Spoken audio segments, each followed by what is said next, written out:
Espíritus viajeros, os damos la bienvenida y os invitamos a uniros a esta caravana espiritual.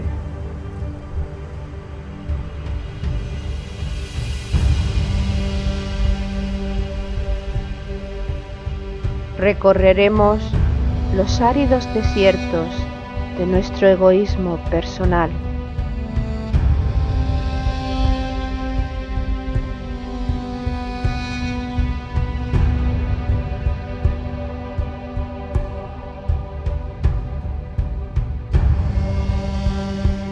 Navegaremos sobre las aguas de los mares y océanos creados por nuestras emociones.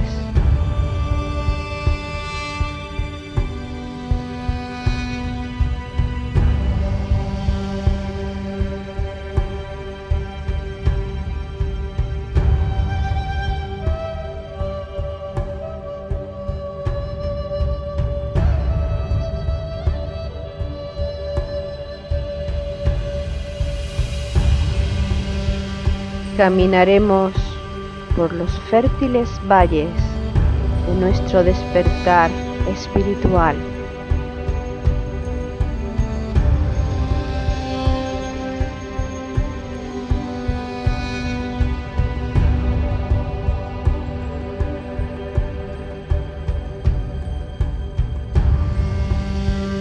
Iniciaremos el ascenso a la montaña sagrada, la morada de nuestro espíritu.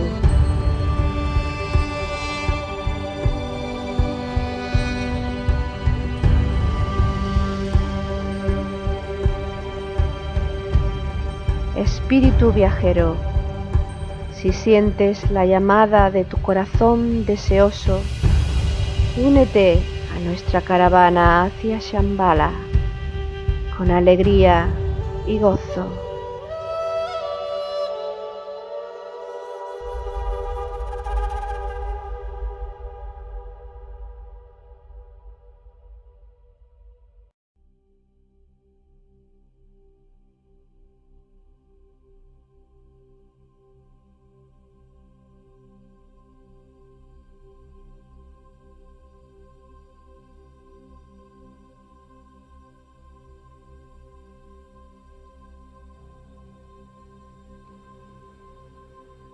Gracias, Dios mío, por contemplar tu luz, tu resplandor.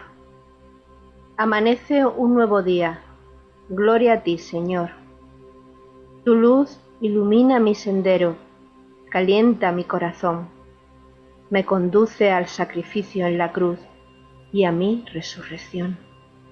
En el centro de una cruz, con sus brazos iguales, símbolo de equilibrio, armonía y amor, hay clavada una rosa. Es mi alma, soy yo. Al alba, la rosa abre sus pétalos.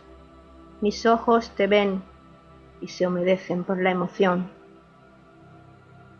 Te doy gracias, Dios mío, por tus bendiciones, tu luz y tu amor.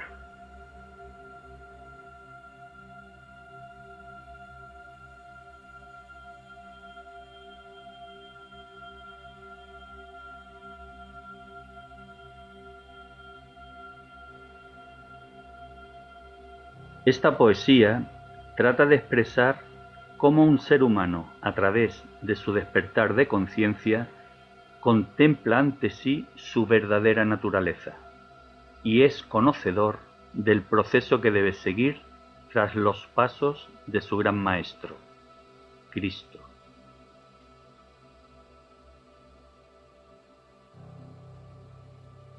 Espíritus viajeros, expedicionarios, os damos la bienvenida a esta séptima jornada de nuestra caravana espiritual hacia Shambhala. Organizan la caravana Paco Ortiz y Loli Bermúdez.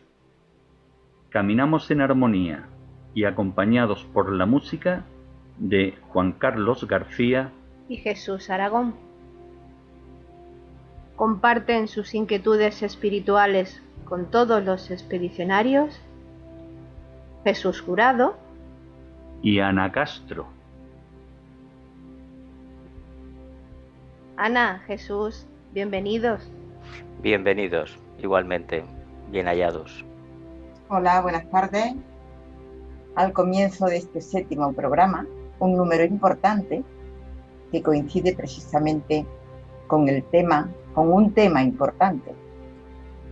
Pues sí, porque el número 7 ya hemos hecho referencia en algún que otro programa anterior al hecho de que está relacionado con la evolución cósmica, los ciclos de 7. Y esta sincronía, por decirlo de alguna forma, nos hace más felices y yo creo que nos ayuda a afrontar esta jornada y las que vendrán a continuación con gran expectación y con gran alegría en el interior de cada uno de nosotros, puesto que nos encontramos ante un gran reto. El reto de hablar sobre Jesús y sobre Cristo. El reto de tratar de transmitir las diferencias que entre ambos existen. El tratar de transmitir cuál ha sido o cómo debe interpretarse la verdadera enseñanza de Cristo. Tratar de transmitir el simbolismo que de la vida de Jesús, de la vida de Cristo y de sus obras se desprende. Y para ello nos basaremos en los textos bíblicos, como es natural, pero también en los textos apócrifos, que de alguna forma fueron proscritos por la Iglesia predominante, la Iglesia cristiana.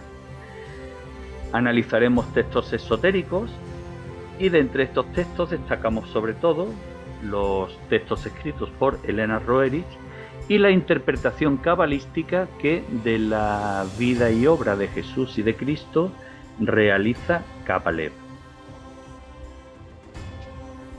Es sin duda una jornada, esta y las precedentes, que en nosotros crea mayor inquietud, por una razón, porque el reto con el que la afrontamos, y hablo en primera persona, supongo que también vosotros, es de una gran trascendencia, porque somos conscientes de la importancia que este planteamiento tendrá para todos los expedicionarios y también para nosotros, puesto que el trabajar y el analizar sobre la vida y obra de Jesús y Cristo es un proceso que sin lugar a dudas alimenta nuestra alma.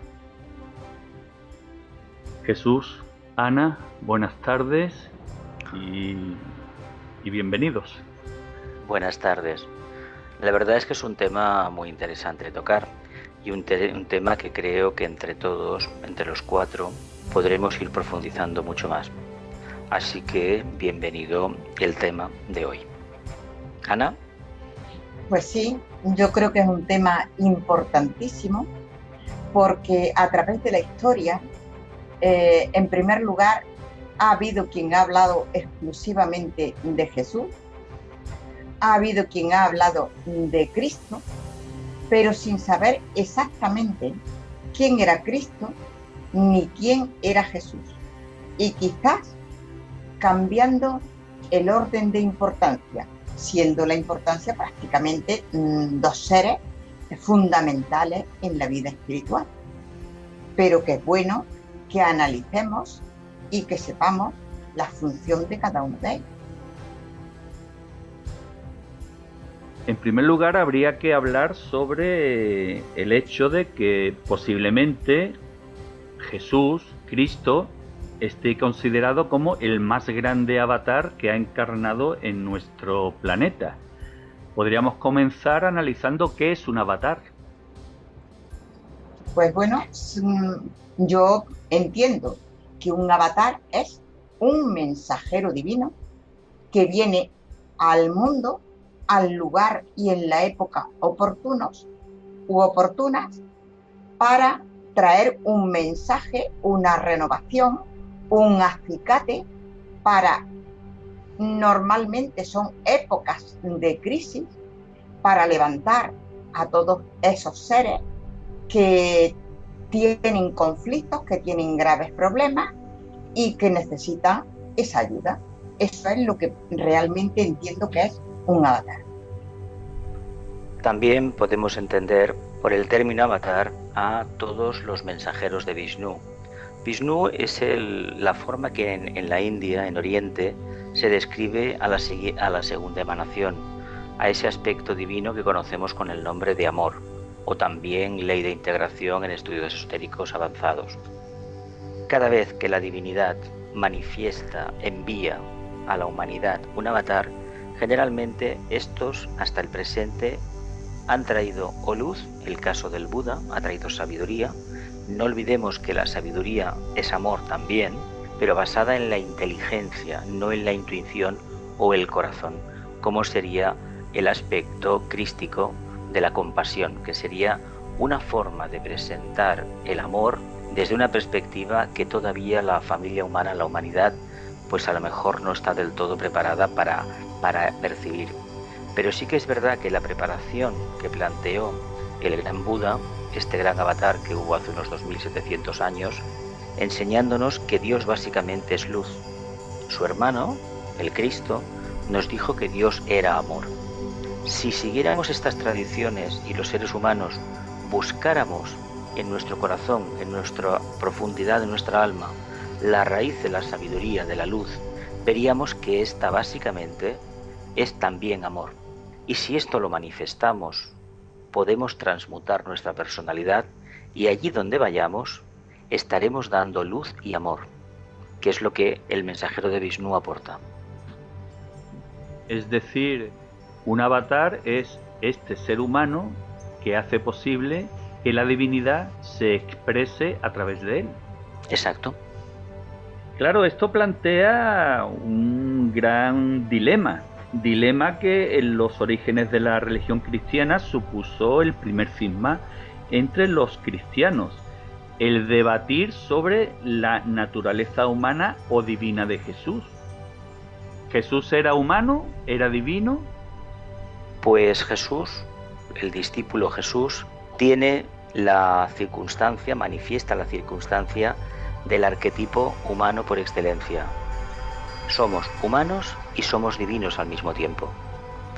En el momento en que podemos percibir la presencia crística, la conciencia pura, el corazón abierto, manifestamos nuestra divinidad. Mientras todavía no lo hemos manifestado, somos humanos, pero humanos orientados a la luz, con conciencia, no humanos conciencia de masa. Es diferente. Es diferente la conciencia instintiva, suele ser la del mundo animálico, a la conciencia humana que en el fondo está orientada a la luz. Pero cuando se desarrolla este aspecto crístico, este reconocimiento crístico, es decir, pensar con amor en términos de amor, es decir, la mente, una mente que piensa en términos de amor, francamente es una mente que está tocada, está coloreada por la conciencia crística. Sobre todo Jesús, siendo humano, con su parte divina, como todos los seres humanos, era un alto iniciado. Era un alto iniciado, capacitado y preparado para encarnar a Cristo. O sea, no sería posible que un ser humano normal pudiera albergar al Cristo. Necesariamente tenía que ser un alto iniciado. Y desde sus principios, Jesús era, no sé en qué nivel podría estar desde su niñez y todo eso, pero Jesús, cuando recibió a Cristo, tenía la tercera iniciación. ¿Y cómo podéis definir a Cristo? Yo hablaría de Cristo como energía crística, sin más. Y parece ser que, según nos dicen los grandes maestros, Cristo no procede de ningún ser humano. En definitiva, Jesús fue un ser humano que en un momento determinado permitió o hizo posible que penetrase en él la energía crística, hecho que está simbolizado en el bautismo en el río Jordán. Por parte de San Juan Bautista. Uh-huh. Sí, ese es el proceso arquetípico místico de transformación, de transmutación, de transustanciación que recibe el discípulo en un momento determinado. Se despierta un aspecto de la divinidad, el aspecto crístico, el aspecto amor, que hasta ese momento no es que fuera desconocido, esto hay que matizarlo, no era desconocido. Lo que sucede que ese amor que el discípulo podía manifestar no venía directamente de Shambhala, de la casa del Padre, de Dios.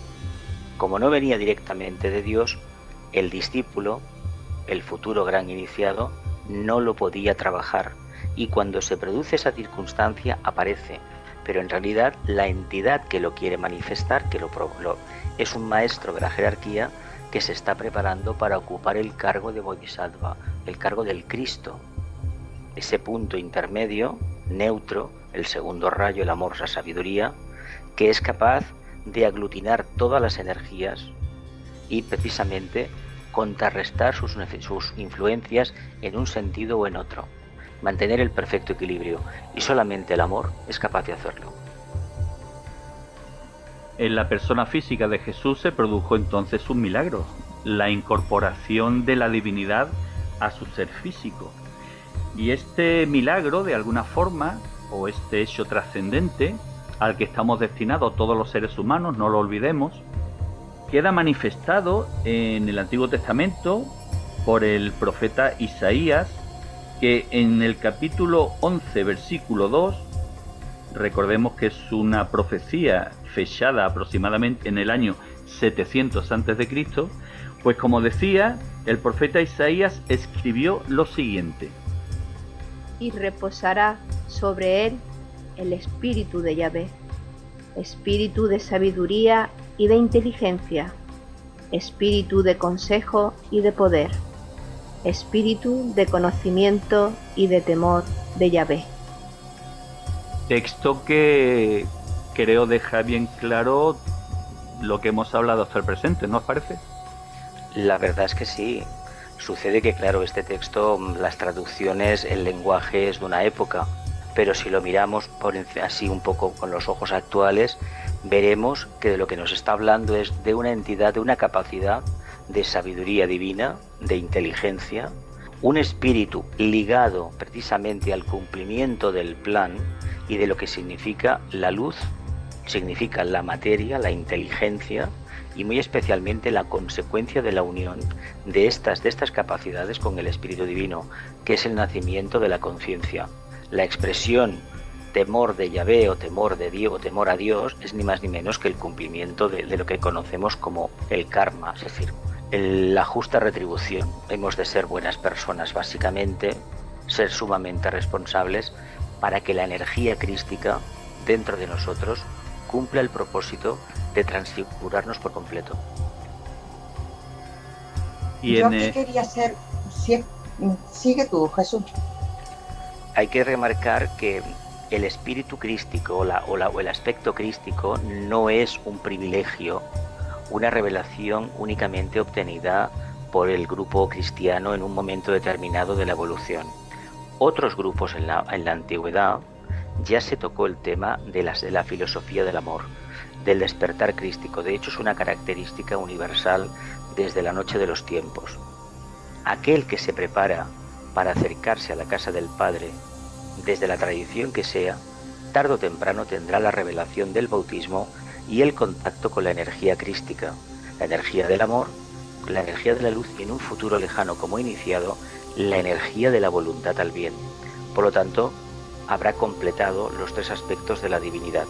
Lo que sucede que para toda la humanidad, la gran revelación se produce en Palestina hace unos 2000 y algo de años, con este discípulo conocido con el nombre de Jesús, y ese maestro que alcanzó el cargo de Bodhisattva, la sexta iniciación en aquel momento.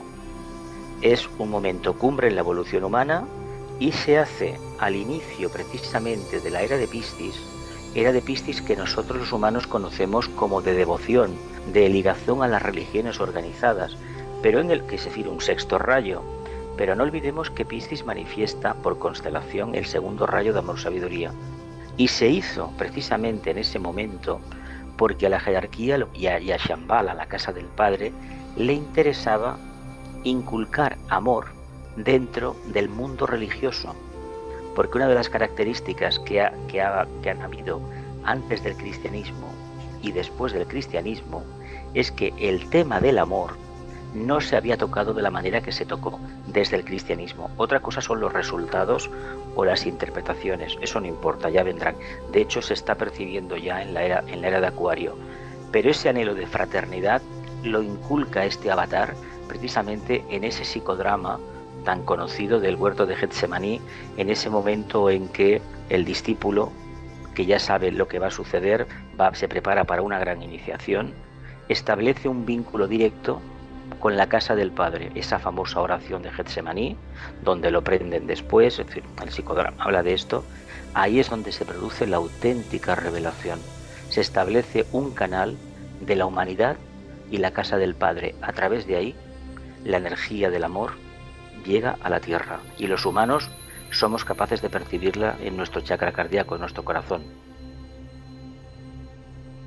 El inciso que quería hacer antes es, hablando sobre este tema de la figura de Jesús y albergar a la energía crística, a mí me ha hecho pensar cómo a veces estamos tan sumamente confundidos que cualquiera dice con mucha alegría: he contactado con Jesús, he contactado con Cristo, he contactado con los más altos iniciados.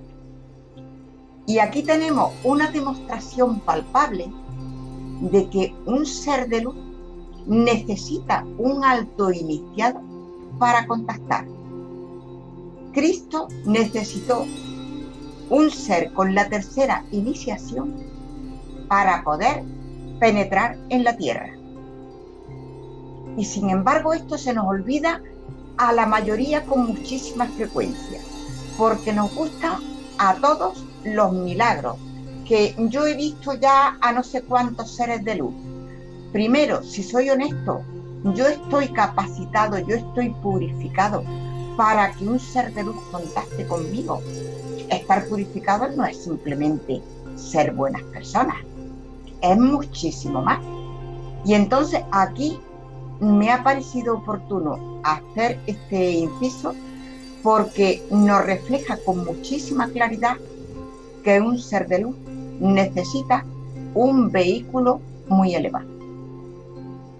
Es muy interesante tu aportación, Ana, porque en programas sucesivos analizaremos precisamente este aspecto de purificación al que has hecho referencia, puesto que en la vida de Cristo, el suceso que ocurrió justo después de su bautismo fue marcharse al desierto y durante 40 días con sus respectivas noches someterse a un proceso de ayuno para purificarse, es decir, para que desapareciesen del cuerpo de Jesús las posibles impurezas que en él pudiesen existir, y así hacer posible la manifestación de la energía crística en toda su magnitud y en toda su plenitud.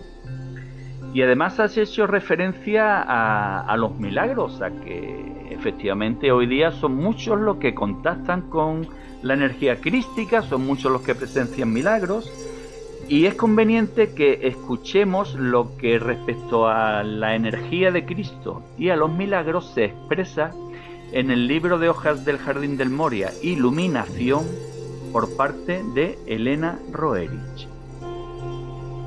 El rayo de Cristo es tan científico como el rayo del sol, mas para la muchedumbre el simple encuentro de un objeto es en sí un milagro. ¿Es el cambio de razas un milagro? ¿Es la llegada de un maestro un milagro? ¿Es la llegada de Cristo un milagro? ¿Puede uno profetizar un milagro por centurias adelantadas? Un milagro profana la armonía, mientras los eventos cósmicos solo afirman la evolución.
Me parece un texto buenísimo porque precisamente yo, y no tengo más remedio que hablar en primera persona, porque cada cual tenemos nuestro nivel de conciencia que nos hace concebir las cosas de una forma u otra, pero yo precisamente entiendo que los milagros no existen.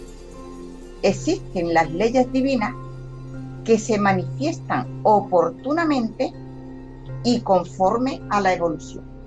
La masa, en términos generales, todo lo que no entiende lo llama un milagro. Sin embargo, a través del tiempo vamos viendo que cosas que anteriormente se han llamado un milagro simplemente es la manifestación de la ley que antes no conocíamos, y en nuestro desarrollo pues vamos manifestando esos prodigios que realmente son absolutamente normales, pero que nosotros anteriormente no los conocíamos.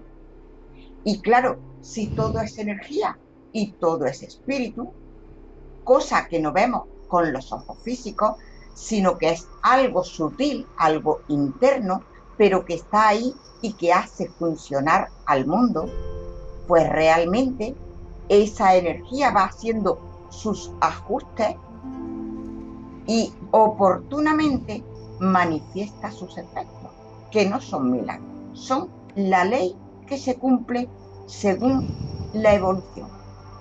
Es curioso esto del milagro porque suele ser la respuesta humana a una cuestión que ha tenido una solución pero que no podemos explicar de manera racional.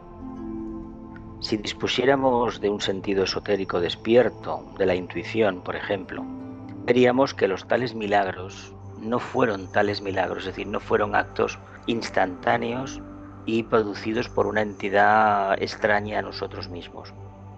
Cuando el Nazareno, el Cristo, les dice a sus discípulos, a sus apóstoles, cosas mayores que yo realizaréis, en el fondo les está diciendo que cuando la conciencia crística se manifiesta a través de un mensajero, de un portador de luz y de amor y de voluntad al bien, no hay nada en el cumplimiento del plan que se oponga a los poderes, a la capacidad que este mensajero dispone.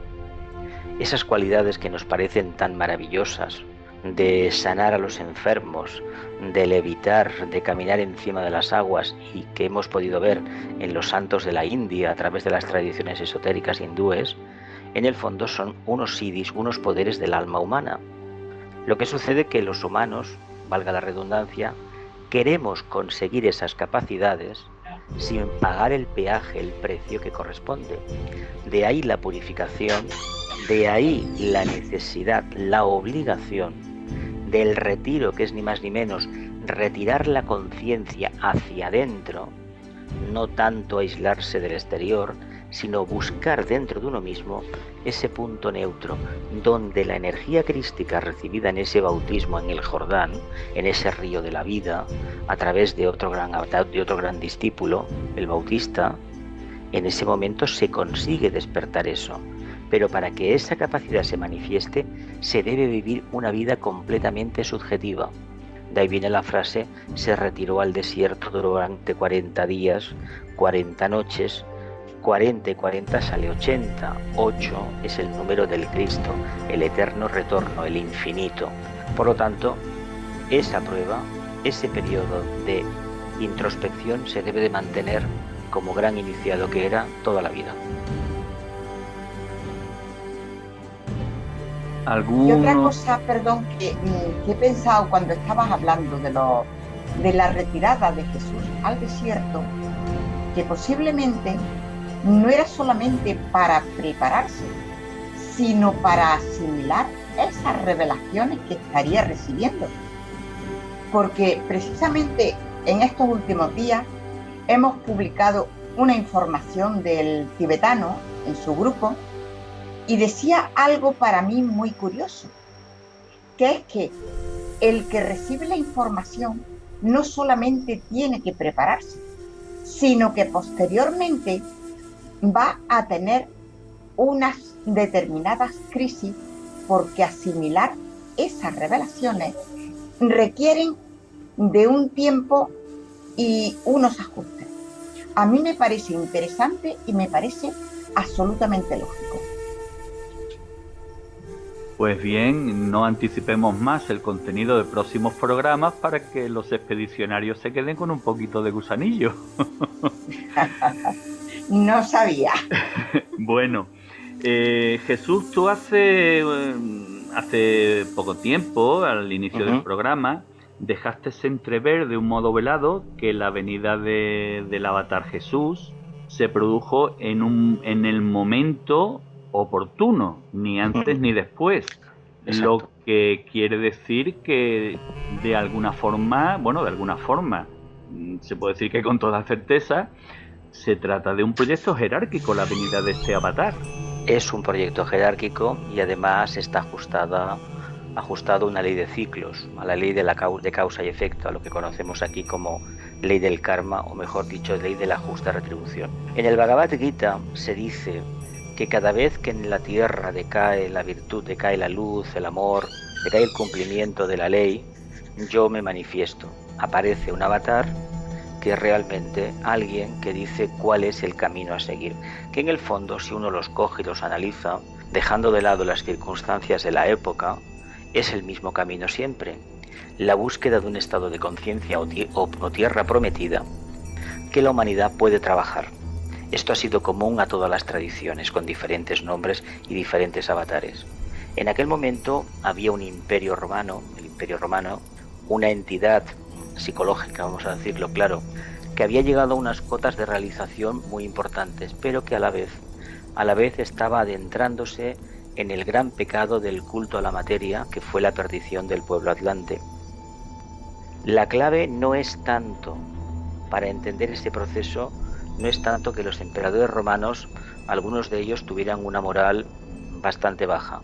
No ese es el problema. El problema fue que se produjo dentro de una clase social, la clase social alta del Imperio Romano, una pasión por el lujo y por la vida cómoda, el culto al cuerpo y a los valores superfluos, que ponía en peligro precisamente el plan para la humanidad. Se aceleró el karma vemos cómo acabó el imperio en muy poco tiempo. Si miramos desde el nacimiento, sale el cristianismo, hasta que cae el imperio pasan unos 400 años, 470 años. El imperio de Occidente, en Oriente duró 1000 más. Pero hay que decir que ya no era exactamente lo mismo. Luego, después de aquel imperio cayó en manos del pueblo musulmán, eso ya lo conoce, la historia lo dice.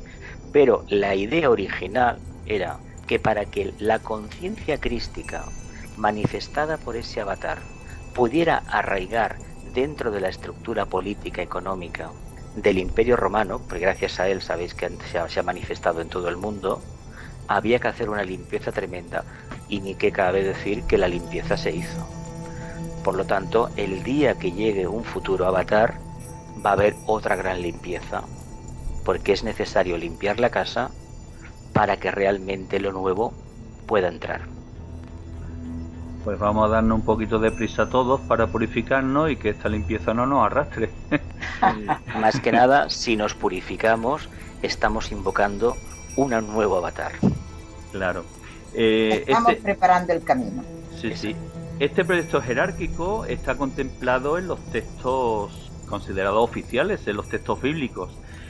Y lo podemos analizar si nos situamos en el momento presente de la vida de Jesús, ¿no? Del Gran Maestre.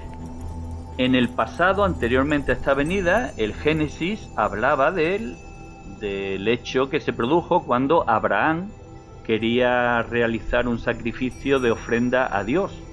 Y entonces su hijo le hizo una pregunta a la que respondió Abraham diciendo que Dios proveerá el cordero para el holocausto. Es decir, el cordero es la identificación en los textos bíblicos que se hace de la figura de Jesús. Desplacémonos en el tiempo al momento presente. Y en este momento presente de la vida de Jesús, precisamente el evangelista Juan dice en el capítulo 1, versículo 29, lo siguiente. Al siguiente día vio Juan a Jesús que venía a él, y dijo: He aquí el Cordero de Dios, que quita el pecado del mundo. Sin duda alguna es un texto de bastante trascendencia, porque implícitamente ya habla de cuál va a ser la misión salvadora que Jesús va a realizar respecto a la humanidad, el quitar ese pecado del mundo, y al mismo tiempo hace referencia al hecho de que Cristo solamente será reconocido por los elegidos.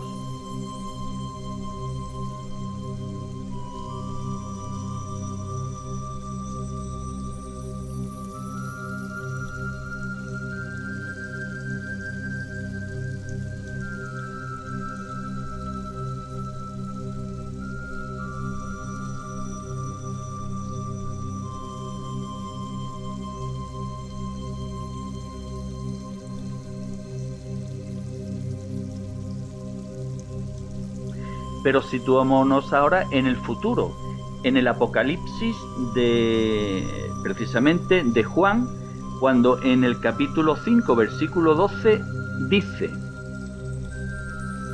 Los vivientes y los 24 ancianos se postraron delante del Cordero, y decían con fuerte voz: Digno es el Cordero degollado de recibir el poder, la riqueza, la sabiduría, la fuerza, el honor, la gloria y la alabanza.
Jesús, tú has hablado anteriormente, y Ana también, respecto a las iniciaciones del Nazareno que desembocaron en el proceso. ¿Hace referencia este texto a las consecuencias de esta iniciación? Evidentemente el discípulo Jesús, sabemos poco de él antes de lo que conocemos la vida pública, el nacimiento en que recibe esta cuarta iniciación como el cuerpo físico de este avatar. Pero hay que decir que en las anteriores eras evidentemente se trabajó ese aspecto. Cuando él llega, él dice: yo soy el Cordero del mundo, pero él aparece precisamente en el cambio de eras, cuando ya la energía cristiana se estaba manifestando. 2000 y pico de años antes, cuando Moisés realiza la travesía del desierto, llevando al pueblo hebreo de retorno a casa, está el psicodrama del Sinaí, en el cual se le entrega las tablas de la ley a ese pequeño avatar, a ese caudillo del pueblo hebreo.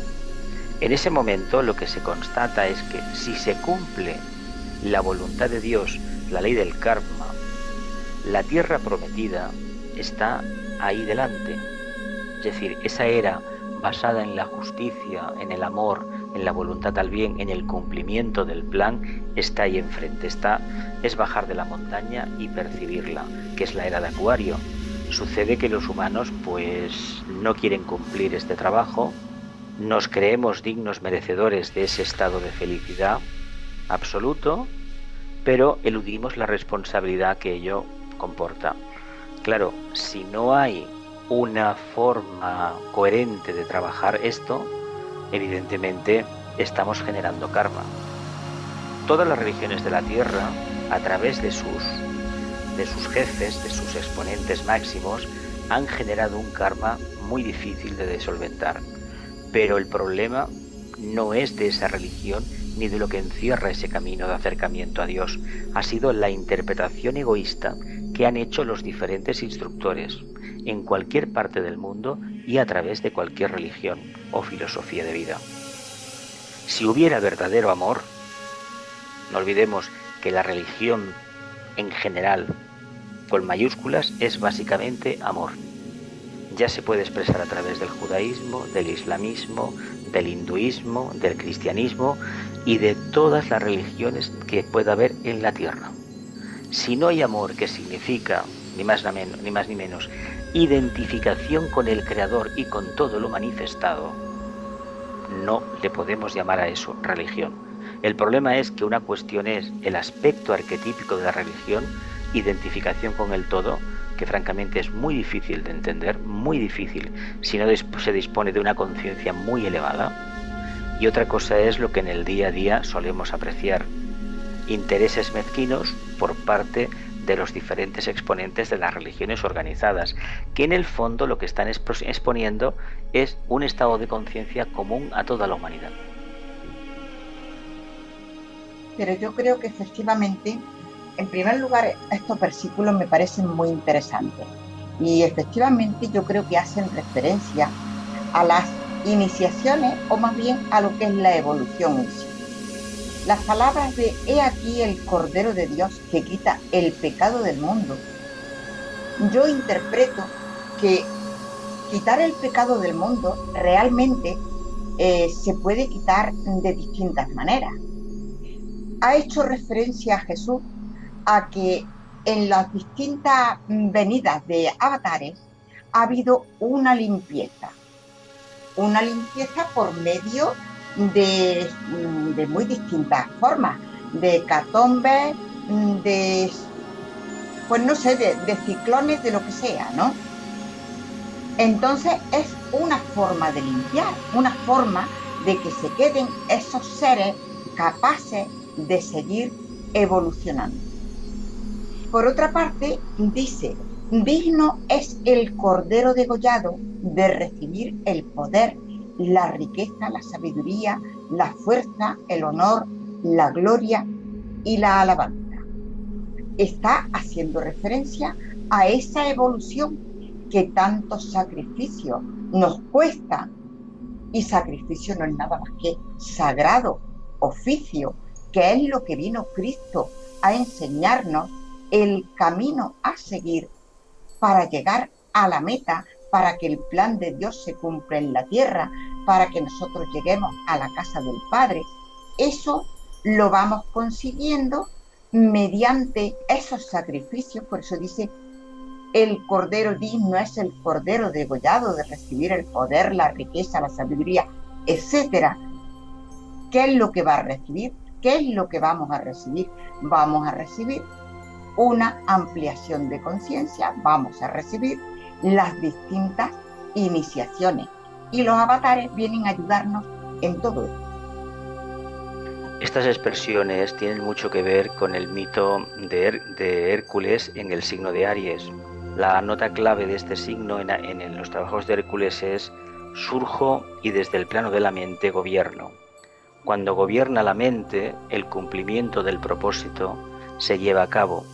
Si fuera el vehículo emocional, evidentemente va a ser muy difícil que podamos manifestar ese arquetipo de voluntad al bien, ese primer rayo de actividad, de búsqueda del poder a través del cumplimiento de la ley, manifestar ese propósito divino de manera inteligente, se producirá en el momento en que la conciencia humana esté en la mente abstracta y en realidad el hijo de la mente, el alma, esté manifestada, es decir, la conciencia crística esté asociada al Cordero, sea precisamente la que gobierne la vida diaria. La vida diaria de cada ser humano y por lo tanto el proceso de evolución individual que cada uno debemos de seguir para que la conciencia crística se manifieste en nosotros. Y como estábamos hablando del pasado, presente y futuro de este proyecto del Cordero, todo queda sintetizado y resumido en el texto del Apocalipsis de Juan, capítulo 7, versículo 14.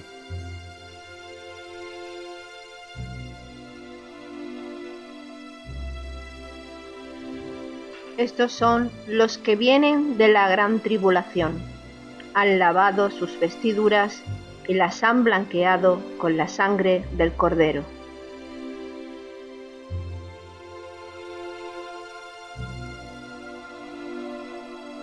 La gran tribulación, Jesús, la limpieza a la que has hecho referencia, el lavado de las vestiduras, la purificación a la que hemos hecho referencia, y el blanqueo con la sangre del Cordero, la manifestación de la luz en nuestro interior y en su máxima plenitud, la manifestación de la energía crística. Es una forma de explicar este misterio iniciático a través de un simbolismo y dando a entender que detrás de estos simbolismos, de estos mitos, de estos desarrollos de conciencia, hay un trabajo muy concreto a realizar. No se trata de tener grandes ideales, no se trata de pensar de manera abstracta y poco concreta, se trata de coger todos esos ideales, que son una maravilla. No olvidemos que Aries habla de las ideologías, de esas yeguas devoradoras de hombres en el trabajo de Hércules, que acaban destrozando la personalidad, son ambiciones personales. Pues todo eso hay que domesticarlo y hay que convertirlo en luz. ¿Pero dónde? En el plano físico. Porque si esa luz la conseguimos anclar al plano físico, quiere decir que a nivel emocional hemos hecho el tránsito, el cambio, y a nivel mental también, mental concreto. Por lo tanto, no hay divergencia entre la manifestación, lo que es el cuaternario inferior, la personalidad, y el mundo del alma o el mundo del espíritu. No hay ninguna diferencia. Eso llegará en un momento en que una parte de la humanidad haya asumido este compromiso y deje de estar pidiendo soluciones mágicas y se ponga definitivamente a construirlas en la tierra. No quiere decir que no se haga, se está haciendo desde hace muchísimo tiempo. Lo que sucede es que no son todavía suficientes para dar ese vuelco. Hemos hablado del proyecto jerárquico que determinó que en primer lugar viniese Cristo y a continuación de él sucesivos avatares, al igual que antes de Cristo vinieron otros. Claro, este proyecto jerárquico o esta decisión se toma por algo, por algún hecho concreto. Este algo o este hecho nos da la clave Elena Roerich en una de sus cartas cuando escribe: La revuelta de Lucifer trajo a Cristo al mundo. Esta revuelta también trajo a otros grandes maestros que vinieron antes de Cristo, así como después de él.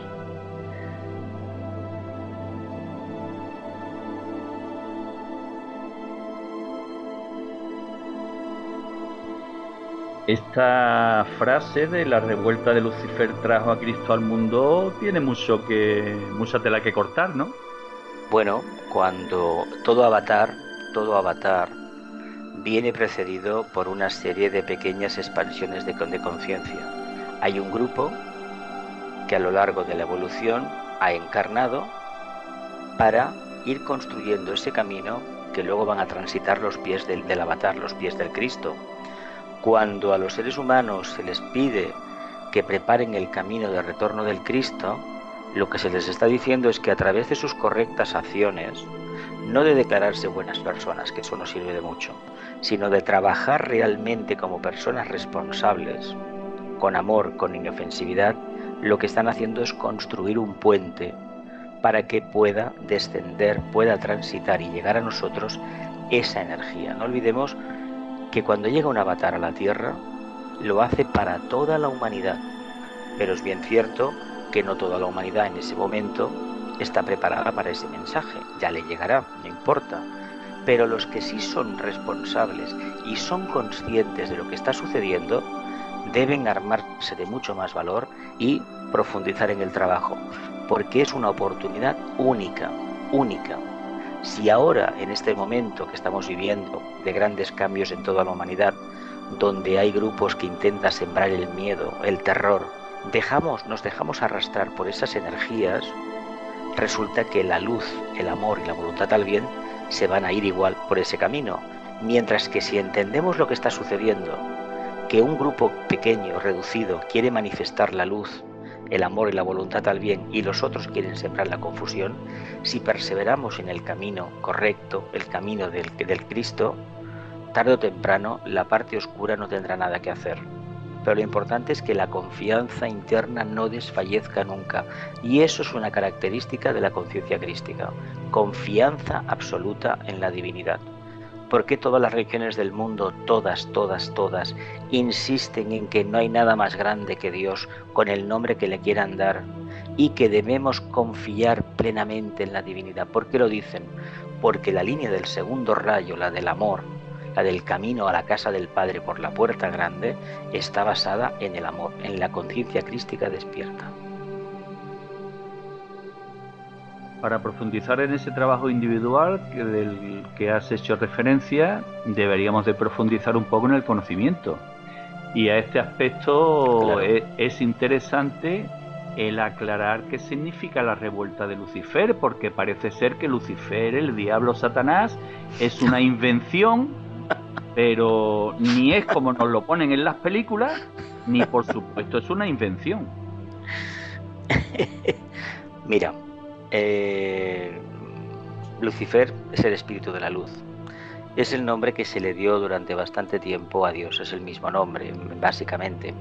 ¿Por qué se produjo el cambio? Bueno, del siglo XX acontecieron fenómenos terribles en Europa, y ese grupo que los llevó a cabo era muy experto en ciencias esotéricas.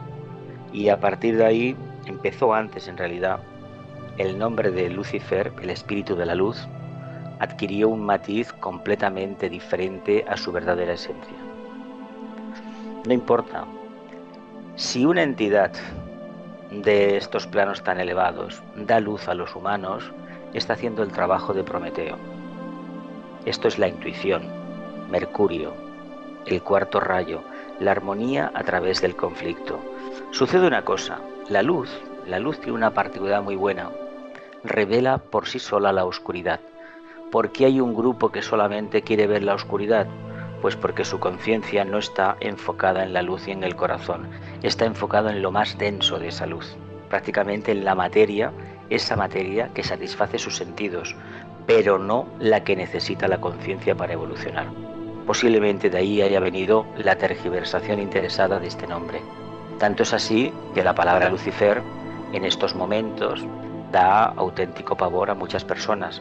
Los que ya llevamos años en este tema no tenemos ese problema porque sabemos de dónde viene y qué se hizo para cambiarla, con intereses no muy confesables. Y esa luz de la que habla Jesús, que se nos transmite al ser humano, ¿puede estar asociada a la inteligencia, al conocimiento del bien y el mal, al libre albedrío del ser humano? Evidentemente viene de ahí, viene del mito de la creación, viene el mito del Génesis, el famoso mito del jardín del Edén, es decir, de esa humanidad que estaba viviendo en un estado de conciencia que no reconocía la dualidad, que no existía. La mente, lo que te dice cuando aparece la mente humana, te dice dónde está la luz y dónde está la oscuridad. De aquí que volvemos al tema del Cordero, cuando la nota clave de Aries se dice surjo y desde el plano de la mente gobierno, se refiere a la mente superior, a la mente abstracta. La concreta solamente nos habla de dualidades, de diferenciaciones. Tú eres un hombre, una mujer, un rico, un pobre, un blanco, un negro y nada más. Pero no profundiza, sino en la mente abstracta, esa que empieza a estar tocada realmente por esa chispa divina, por esa luz superior, que en el fondo es sabiduría, esa sí que nos dice que hay unidad. Pero la mente concreta nos habla siempre de separatividad. Por esto se le cambia el nombre a esa entidad, porque lo que se quería fomentar era ni más ni menos que es la división en los seres humanos. Y francamente se ha conseguido. Ahora bien, también hay que prevenir este ansia de conocimiento que solamente provoca cristalización.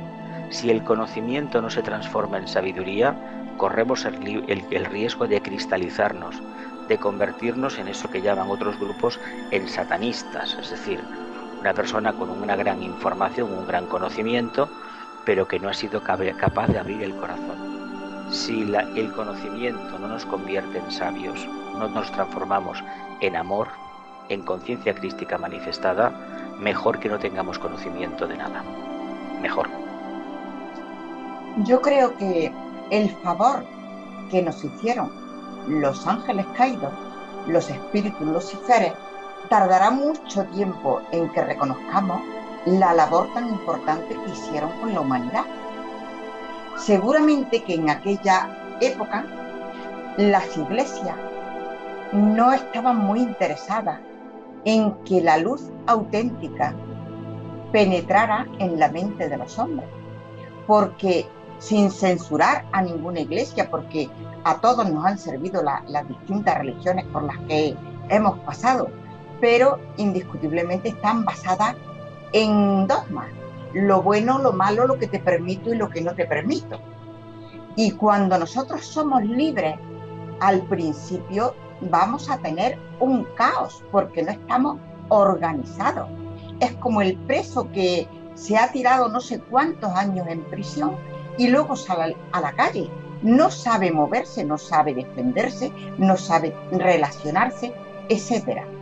Entonces, la luz que ellos nos aportaron posiblemente nos produjo en principio un caos que nos dio lugar a distinguir la luz y la sombra, el bien y el mal, el recto camino y el camino de los placeres, de las atracciones y deseos emocionales, etc. Pero esa libertad, esa luz amplia nos abría el camino para nosotros, los seres humanos, crecer y desarrollarnos como los seres divinos que somos. Y por eso yo considero que es importantísimo que profundicemos en esta idea y que no caigamos en el error de pensar que los ángeles caídos fueron malignos. Al contrario, se sacrificaron para entrar en la tierra con toda su luz y darnos esa luz a la humanidad. Entiendo. Es que la luz, estamos en el tema de siempre, tema recurrente en los diálogos esotéricos, espirituales. La luz revela siempre la parte oscura, la dualidad. ¿Y por qué debemos profundizar en la luz? Porque gracias a la profundización en la misma, descubrimos aquellos aspectos de nuestra forma de expresar, de nuestra forma de expresión, que todavía no han sido correctamente iluminados. Lo vemos en nosotros, lo vemos en los demás, y si tenemos conciencia crística en vías de apertura, vamos a hacer lo posible para corregir todo aquello que todavía impide que la verdadera luz se manifieste. Los magos negros son grandes esoteristas, todos, pero carecen de amor. Al carecer de amor, lo que tienen es una erudición tremenda, pero la erudición en un tema, en una materia como la esotérica, la filosofía antigua, etcétera, etcétera, o la religión, si realmente no va acompañada de una apertura del corazón, es francamente, no diré peligrosa, pero difícil de llevar. Es una energía muy, muy poderosa. Es que entiendo que en este caso del mago negro, y ya para dejar mínimamente aclarado esto, un mago blanco, yo entiendo que solamente puede ser un ser que se ha purificado y ha llegado a la iluminación. Y el mago negro, al no alcanzar el amor, al no manifestar el amor, no puede alcanzar tampoco la iluminación. Luego sus obras no estarán nunca de acuerdo ni con el plan divino ni con las leyes divinas.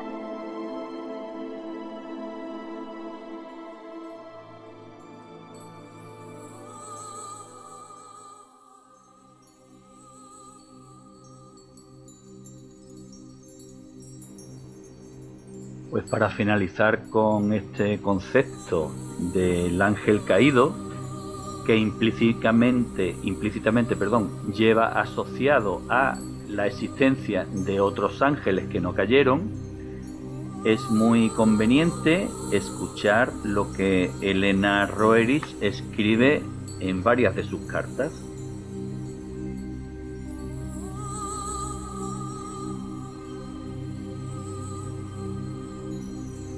Siete Kumaras o ángeles vinieron juntos con Lucifer a la tierra. Además, el mismo Lucifer, antes de su caída, era también un dador de luz, ya que él también participaba en el despertar de las habilidades superiores del hombre. Espíritus elevados, junto con el ángel caído, trajeron a la humanidad la luz de la inteligencia y el gran regalo de la inmortalidad. En consecuencia, ellos son precisamente quienes debieron haber sido llamados los que trajeron la luz, o los lucíferes.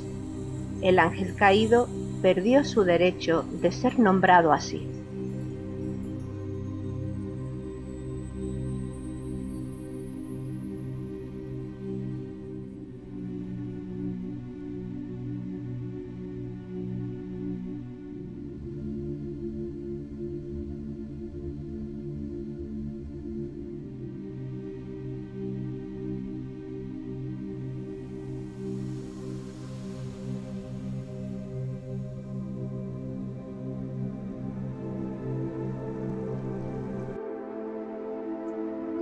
Texto clarificador.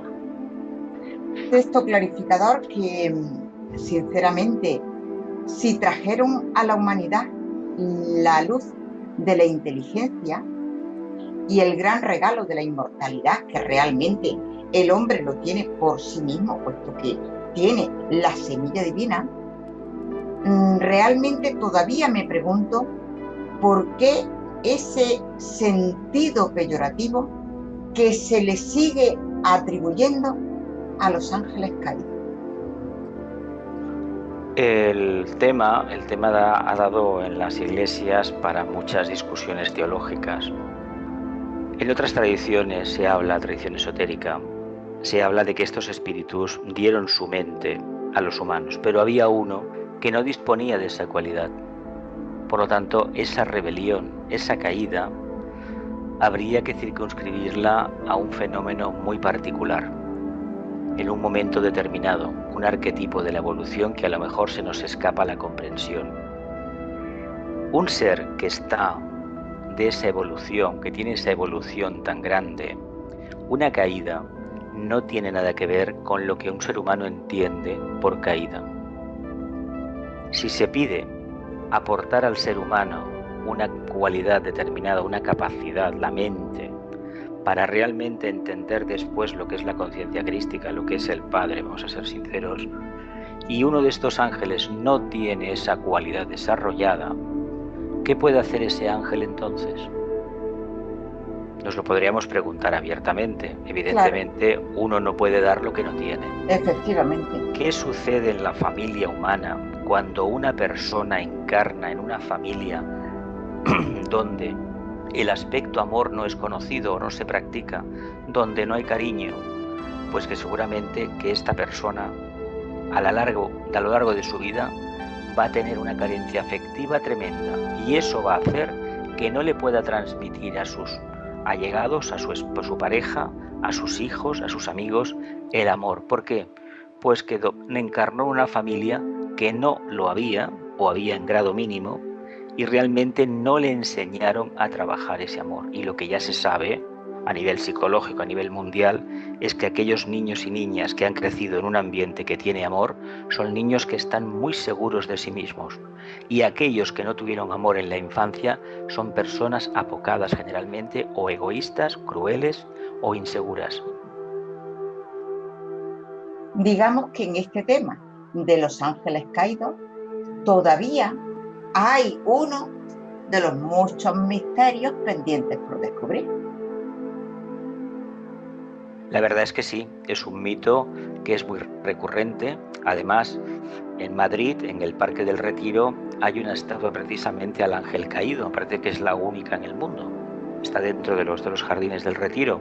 Se hizo hace ya bastante tiempo, pero en el fondo es interesante recordar que es un mito que se ha escrito mucho en la literatura medieval sobre el ángel caído.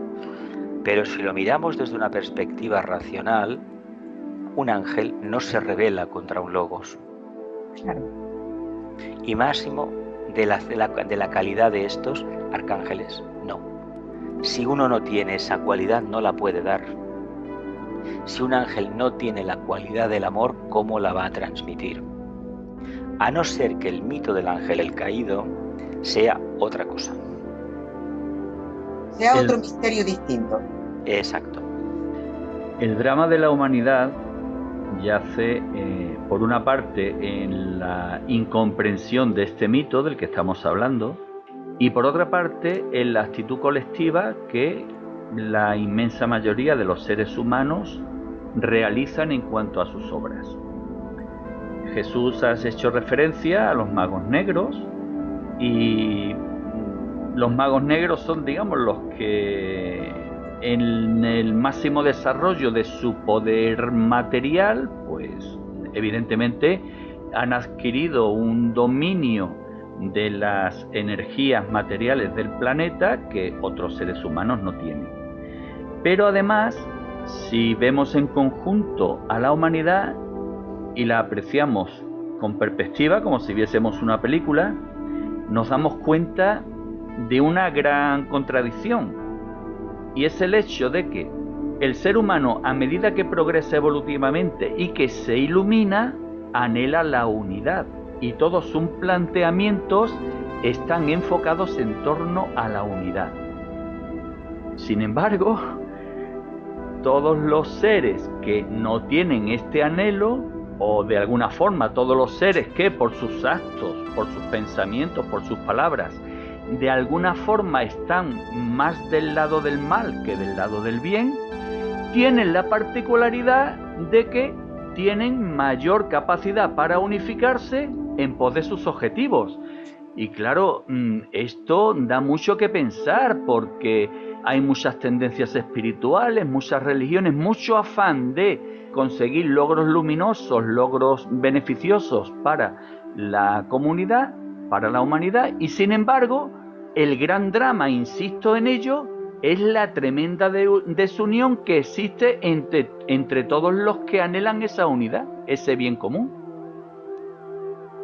Pero yo entiendo que es muchísimo más fácil unirnos para el mal que para el bien con mayúsculas, porque el bien con mayúsculas es todo lo verdadero y lo eterno, lo que no vemos con los ojos físicos.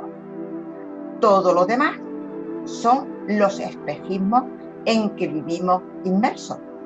El poder del dinero, el poder por el poder social, el poder de político, etcétera. Espejismo que podemos convertirlo en herramientas de evolución si el verdadero político utiliza ese puesto para el bien de la humanidad, para el bien común y sobre todo se une a la voluntad de Dios. Pero en términos generales y hasta hoy estamos en el espejismo por el espejismo, con lo cual es muchísimo que haya más adeptos al dinero porque el dinero es mío, porque me lo he ganado yo, porque me ha costado trabajo y es mío, etcétera, y no tengo que darle cuentas a nadie, el que soy más importante que el resto, etcétera. Es el dominio de los espejismos y de ahí viene la soledad del discípulo, porque se va retirando de todo eso y asumir que no tiene esa protección de los que consideraba sus amigos, sus hermanos, sus compañeros, etcétera, pues es difícil hasta que no se asume que es un proceso que tenemos que superar y nada más. Pero yo creo que es absolutamente lógico. Para desgracia de la humanidad. Claro. Bueno, hemos hablado de Jesús, hemos hablado de Cristo, hemos hablado de un proyecto jerárquico, pero falta un poco quizás la piedra angular de la jornada que estamos desarrollando. Y esta piedra angular consiste en comprender realmente lo que significa Cristo. Ya hemos hablado de que Cristo es una energía, pero en el lenguaje mundano o asociado al proceso evolutivo del ser humano, Cristo es una palabra con un significado muy concreto, que nos lo desvela Elena Roeris en su carta de 25 de marzo del año 1935. Los términos Crestos y Cristos fueron tomados de los diccionarios de los misterios paganos. Crestos o neófito es aquel que ha pasado por todos los sufrimientos y ha aprobado todas las pruebas en el último ritual de iniciación. Luego, el ungido se convierte en Cristo, el purificado. Su personalidad finita se funde con su individualidad infinita y entonces él se convierte en un ego inmortal.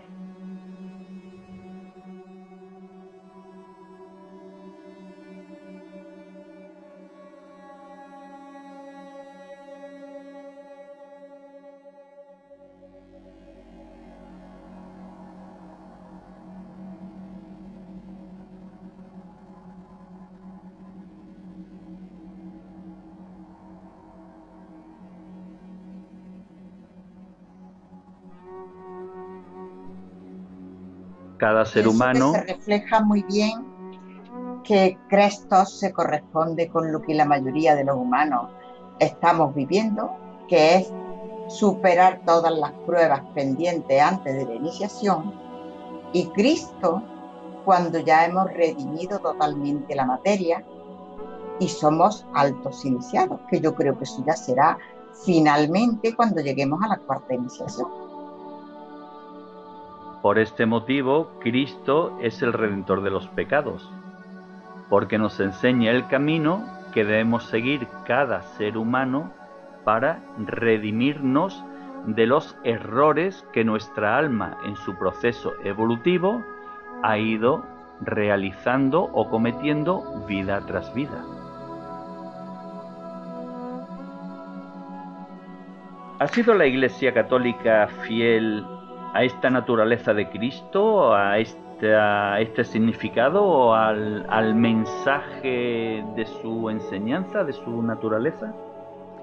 A mi entender, no lo ha podido plasmar, no lo ha podido percibir, salvo honrosas excepciones. Sí que lo ha percibido y lo ha llevado a cabo, lo han llevado a cabo en este caso, los fundadores de las órdenes monásticas o religiosas. Órdenes como por ejemplo la fundada por San Benito de Nursia, los benedictinos, los seguidores de San Francisco de Asís, franciscanos, y tantos y tantos y tantos, incluso Santo Domingo de Guzmán, los dominicos, creadores de aquel pecado de herejía denominado Inquisición. Pero hay que decir que esta Inquisición se genera no tanto por la orden, sino por el poder político de la época. Todo hay que decirlo. ¿Por qué no se ha podido trabajar a nivel de conciencia crística el cristianismo, por ejemplo, en Europa o en nuestro país, en España? Pues por la misma razón que ninguna de las demás religiones del mundo ha podido trabajar lo más profundo de su planteamiento. Porque ni la jerarquía, el grupo dirigente de esa organización, de esa iglesia, de esa comunidad de creyentes, tenía la capacidad de percibir esos misterios. Mirad, hay un tema muy interesante asociado al tema del cristianismo.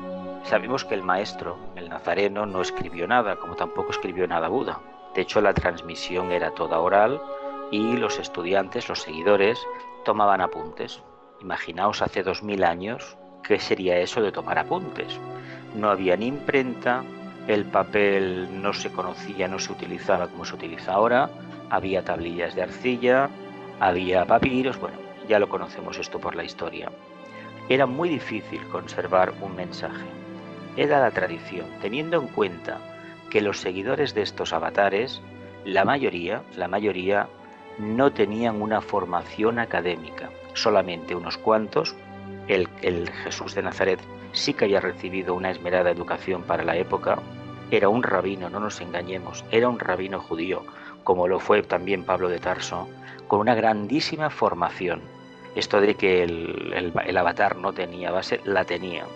Lo que sucede es que a él le tocó hablar de algo muy profundo. Él instituyó una organización para manifestar su mensaje. El cargo de obispo, lo instituyó él. El cargo que conocemos ahora como cardenal es un cargo político de la Iglesia Católica. Incluso dicen que podría ser cardenal alguien que no estuviera, una mujer, por ejemplo, si el Vaticano lo decidiera, porque no fue un cargo instituido por el maestro. Y se dice además a nivel esotérico que para llegar a ser obispo, si se hubiera seguido la tradición original impuesta, el obispo debería tener una cuarta iniciación y el Papa, el sumo pontífice, una quinta, con lo cual el maestro, ocupando el cargo de jefe de esta iglesia, podría tener contacto con Shambhala. Sabéis que es una prerrogativa de todos los maestros de la jerarquía. Por lo tanto, la tradición, la línea de acercamiento a Dios sería la correcta. En los primeros siglos del cristianismo hubo grandes destacados obispos, grandes conservadores de la tradición, grandes reformadores, y fueron unos siglos muy convulsos. ¿Por qué? Porque se estaban enfrentando dos líneas. No olvidemos que ha sido creado una energía acuariana, el amor, el nuevo orden mundial para aquella época, dentro de un vehículo de devoción, la era de Piscis. Las famosas guerras que hubo, fratricidas, luchas fratricidas, entre unos grupos y otros, entre las iglesias de Oriente, las iglesias del norte de África, las de la península itálica, incluso en nuestra península ibérica también, fueron terroríficas. ¿Por qué? Porque ninguno de sus seguidores, o muy pocos, habían contactado con la verdadera energía crística. Es un proceso de largo alcance, y cuando uno se aferra a la ideología, a lo que queda de esa idea arquetípica y lo convierte en obligado cumplimiento, está generando un conflicto. Pero ese conflicto lo único que indica es que a través de esa tradición, de la forma en que se la interpreta y se la siga, jamás se llegará a la casa del Padre, porque esa tradición no responde al verdadero patrón arquetípico de contacto con Dios, con el corazón abierto, con Cristo. Y sobre todo, cuando no se tiene el nivel evolutivo necesario, es imposible contactar con Shambhala. Exacto. De ahí la trascendencia que hemos expresado al principio de intentar transmitir el verdadero significado de la verdadera enseñanza de Cristo, puesto que al ser una enseñanza que no ha quedado escrita de modo directo por sus discípulos, como bien has expresado, Jesús, pues es una enseñanza que se presta mucho a la tergiversación y a la distorsión en favor de los ambiciosos que ostentan el poder de la jerarquía mundana, el poder de la Iglesia, esa Iglesia que para justificar su existencia se basa en las palabras de Cristo, en las que dijo: sobre Pedro, sobre ti edificaré mi Iglesia. Palabras que en jornadas posteriores analizaremos en la profundidad que se merece. Pues creemos que va siendo hora de descansar, puesto que la jornada, aunque ha sido relativamente corta, espiritualmente ha sido bastante intensa, bastante clarificadora, bastante emotiva incluso. Y como siempre, Loli y yo agradecemos vuestra participación y os invitamos a realizar una última reflexión. Insistiría en el desarrollo inmediato ya, no dejarlo, no postergar esta decisión para ningún día más, hoy mismo empezar a desarrollar la conciencia crística. Permitamos que el amor entre dentro de nosotros. Permitamos que el amor invada nuestra mente.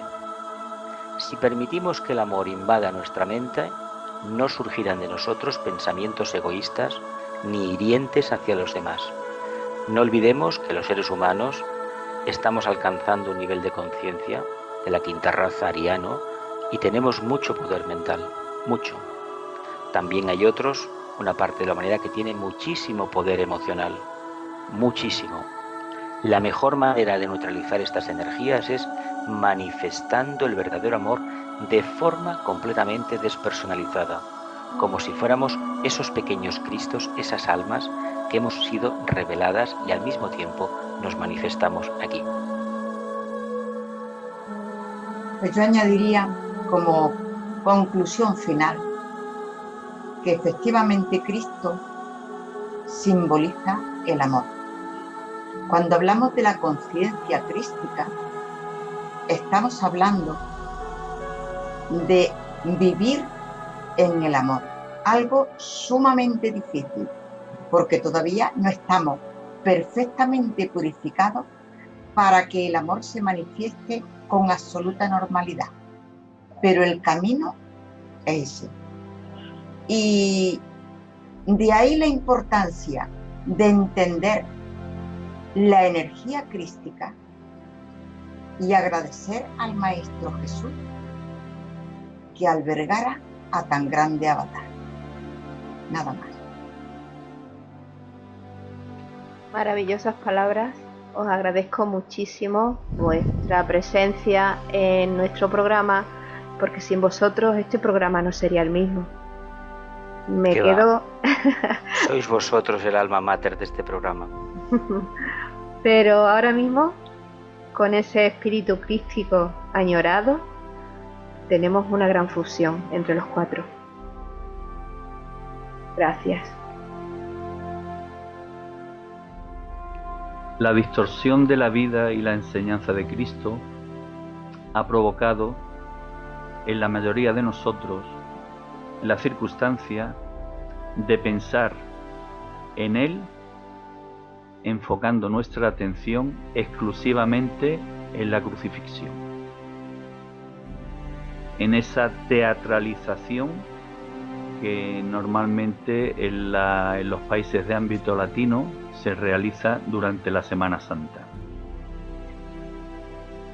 Esta teatralización no es censurable, es totalmente respetable, pero debemos tomar conciencia que tenemos la obligación espiritual, porque así lo demanda nuestra alma, de salir de ese apego emocional y centrar nuestra atención respecto a la figura del Maestro en Cristo resucitado. Ese gran ser que hizo posible que el discípulo Jesús construyese su cuerpo de luz y pudiera manifestarse a sus apóstoles tanto en vida como después de la muerte física. Espíritus viajeros, queridos hermanos expedicionarios, manifestar a Cristo en nuestro interior es una necesidad tanto individual como colectiva.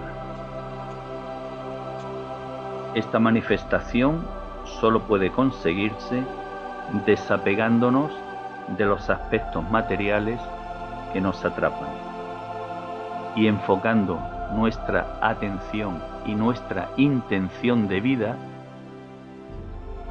en el cosmos, en el universo, en el infinito, ya que esto hará posible que en nosotros podamos recibir respuestas desde las alturas. Nos despedimos con un texto que invita a la reflexión, un texto del libro de Hojas del Jardín del Moria, la llamada aforismo número 3.